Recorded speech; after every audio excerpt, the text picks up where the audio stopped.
皆さん、今日はちょっと遅くしまった。今、コーヒーを飲んでる。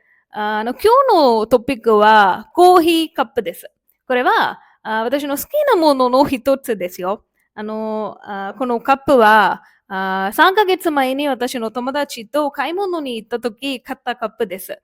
買い物に行くといつもたくさんカップを買うので母に怒られてたんですから、最近、だんだんいらないものを買うのを減りました。他のカップもありますよね。これは兄からこっそりもらったカップです。これは私の家の筆を入れるために使っています。今、君の好きなものとか、買い物に行くといつも買うものとか何かがあったら、コメントで教えてくれてね。またね。